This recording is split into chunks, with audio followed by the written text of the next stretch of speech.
Hello दोस्तों, कि मैं एक राजनीतिक उदाहरण मैं आपको देना चाहूँगा कि भारतीय जनता पार्टी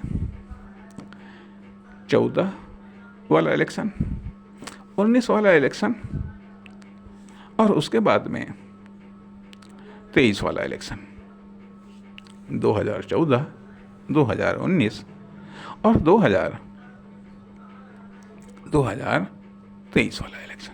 ठीक है, अब ये सफलता के संदर्भ में, कार्य के संदर्भ में हम आपको उदाहरण देना चाहेंगे कि 2014 में, ठीक है, मेहनत की गई, एक्सपेरिमेंट किया गया नरेंद्र मोदी के रूप में, एक मान लिया, ठीक है, प्रधानमंत्री के तौर पर घोषणा की गई, कोई बात नहीं। अर्थात अब 2014 के लिए जो प्रयत्न किए गए और जो 2023 के लिए प्रयत्न किए गए, ठीक है, इन दोनों प्रयत्नों में जमीन आसमान का अंतर है। जमीन आसमान का अंतर है, क्योंकि 2023 में 10 साल की उपलब्धियां थी, इतना अधिक, मतलब उपलब्धियों की प्रॉपर्टी थी as a prime minister, as a केंद्र सरकार में। तो ये चीज़ें, और जबकि 2014 में इस प्रकार की कोई चीज़ें नहीं थी, लेकिन 2014 में अपेक्षाकृत उम्मीद से भी ज़्यादा सफलता मिली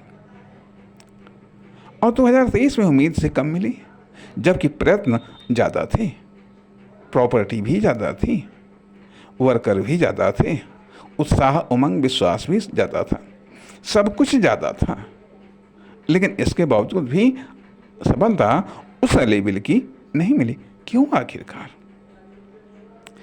आखिरकार? इससे ये बात साबित होती है, कि पूर्णतः प्रयत्नों पर सफलता डिपेंड नहीं होती, लेकिन सफलता को आने के लिए भी प्रयत्नों का बहाना चाहिए। अब जितनी बड़ी वो सफलता आना चाहती है, वो तो आएगी ही,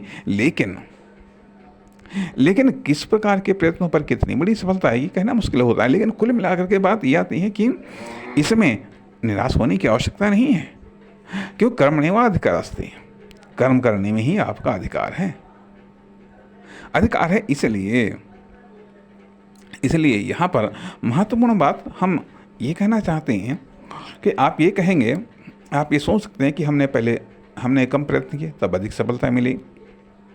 संभव है अधिक प्रयत्नों पर कम सफलता मिल सकती है, और कभी कभी बहुत अधिक प्रयत्नों पर भी कम सफलता मिलती है। इसलिए ये सफलता और प्रयत्नों का आपस में कहीं पर कोई संबंध नहीं है, लेकिन इसके बावजूद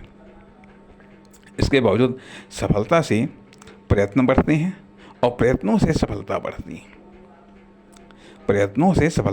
है। सफलता से प्रयत्न बढ़ते हैं। अपने आप में एक अटूट संबंध है। इस संबंध को समझते हुए प्रयत्न करिए। नमस्कार, धन्यवाद।